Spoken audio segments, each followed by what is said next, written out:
Hey, so this video is about head covering, and this video is not a teaching, it's more to explain my reasoning and my interpretation of this passage. And yeah, so I'm very open that I could be wrong about this, or I could be partly wrong about this. And so if you have any biblical challenges to what I share, please do feel free to share. And yeah, so a few clarification um, is that me and my wife, we practice the interpretation that men should not wear a veil while praying and prophesying, and that women should wear a veil while praying and prophesying. We do not believe that it needs to be worn all the time, and we believe that it should be practiced for the right reasons, for God. I believe that it's not right if someone practices it just because everyone else in their circles does it, or just for as part of tradition of men's. But it should be practiced for the right reason. So, to the next few points that I'm going to mention, I'm going to explain. So, because basically, I heard it many times that people saying that the hair itself is the covering, so that women should have long hair, men should have short hair, and there is no need for a veil or for an object to cover the hair or the head. Sorry, and so these points that I'm going to bring up are to explain why I am not convinced that it's just the hair and there's no need for an object like a veil to cover the head. So the first point is that the two actions for which head covering is needed is praying and prophesying for a woman, or that there's instruction about head covering, is praying and prophesying. So that to me, I would assume, and I think it's reasonable, that it should be removable and something that you can just put on. So, for example, if it's your hair, you can't just put it on when you're praying and prophesying and then take it off when you're not.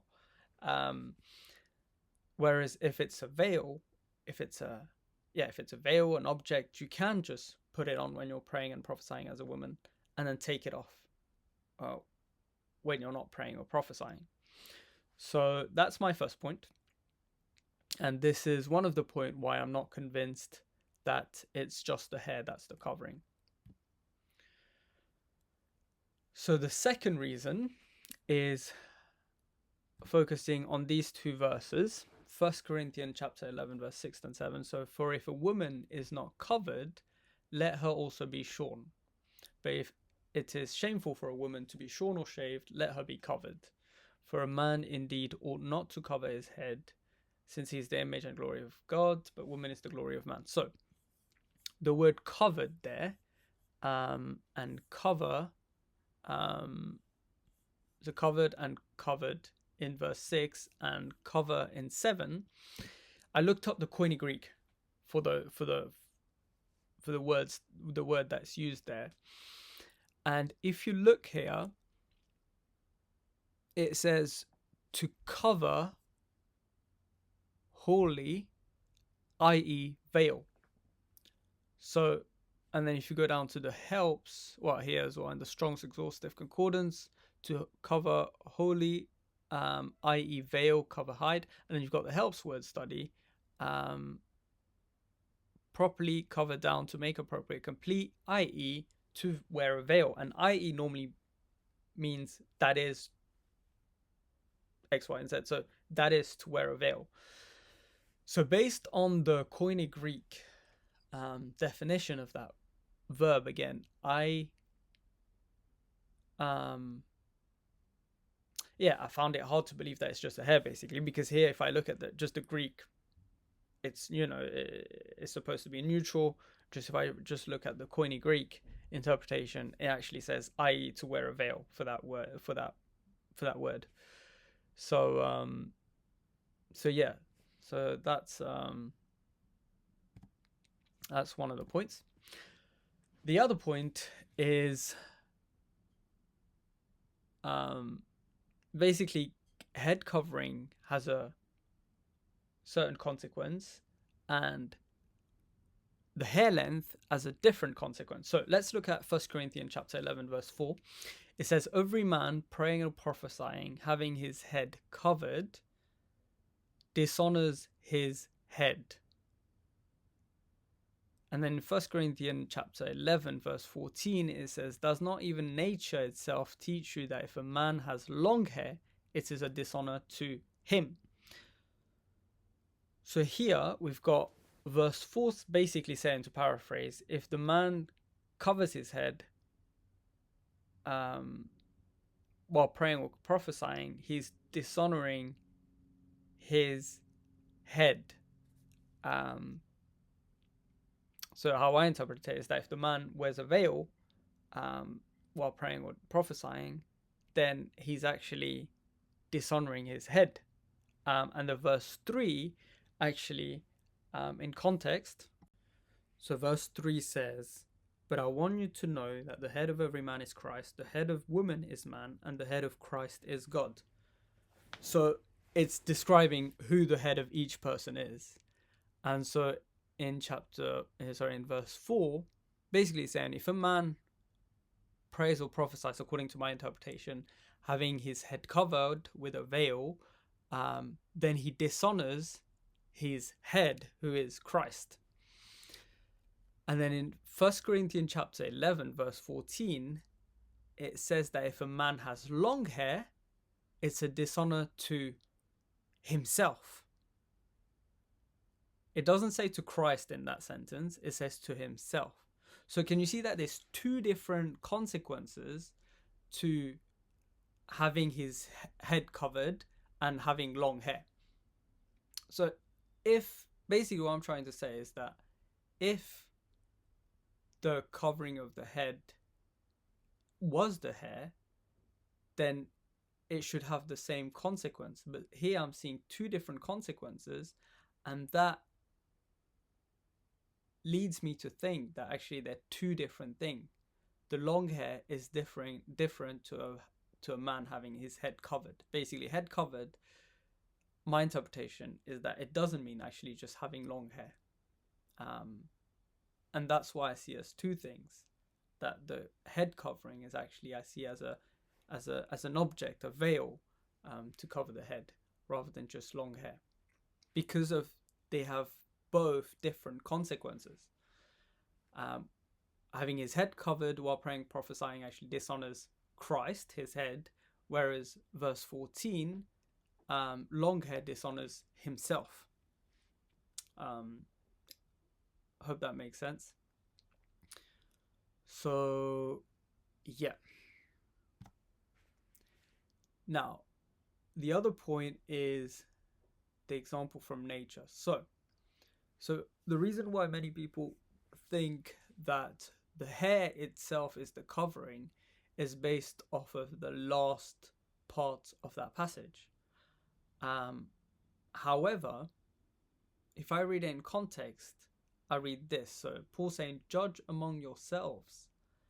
Does not even nature itself teach you? So from verse 13 onwards, I see it as Paul referring to a parallel in nature.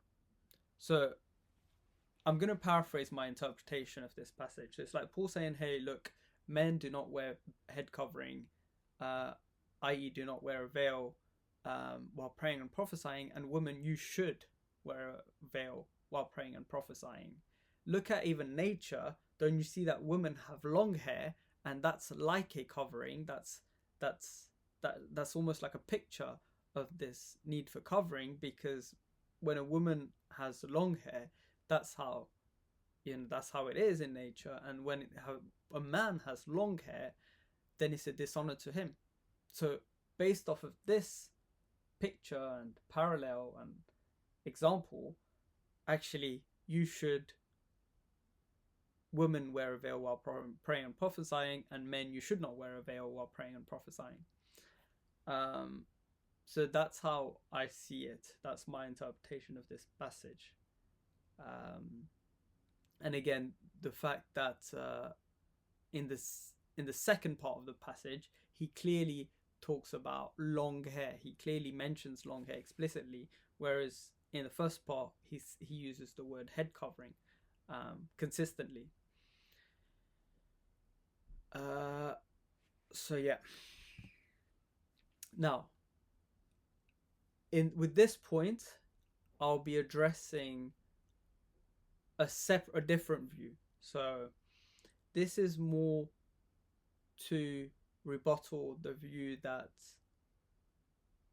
yes, so for the thinking of, or for some people that would say yes, the head covering is a covering like a veil.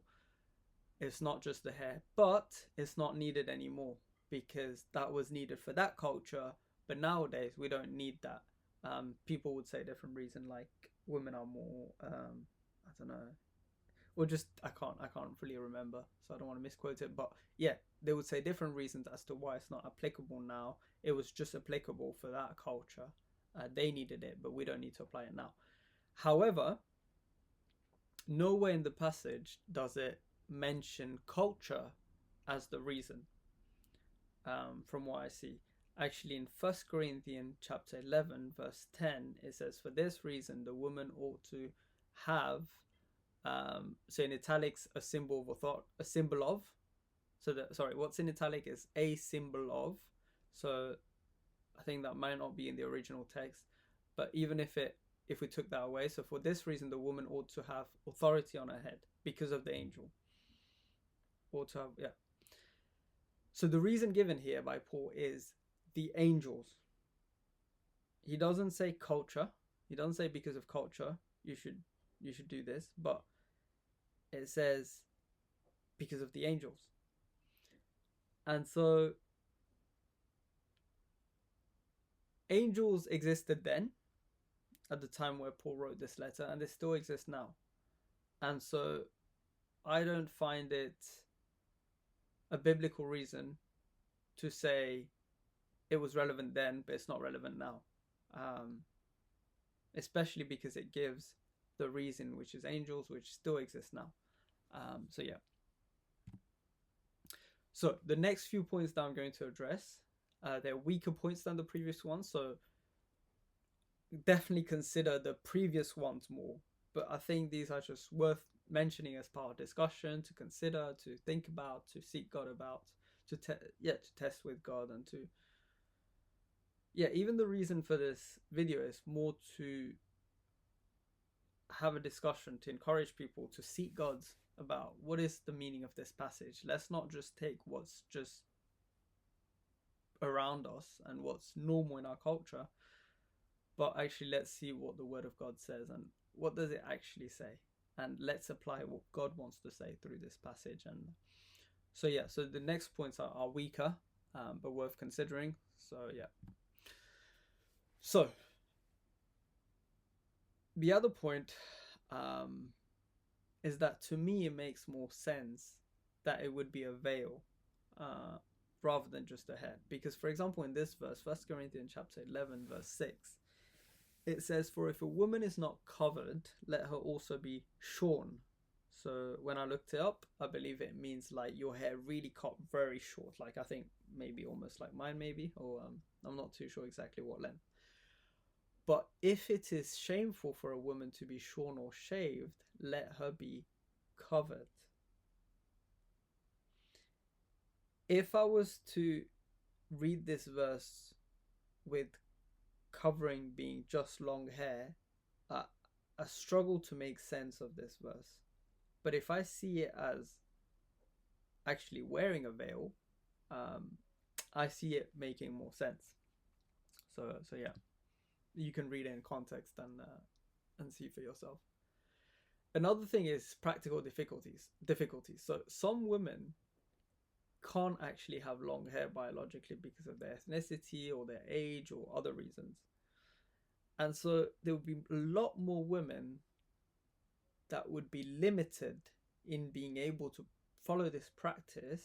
Whereas if the head covering was just an object like a veil, then you would limit a lot less people. Basically, you would only limit it to people that can't find anything to cover their head, which is not that many people, I think, compared to the number of women that may not be able to actually have long hair.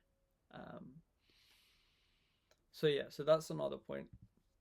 So yeah, so these are my points, and like I said, this video, let it be something that makes you just think, because I'm still seeking God. I'll say that I'm still seeking God about this subject, about this topic, and but I don't see it much spoken about. It's not spoken about much. Um,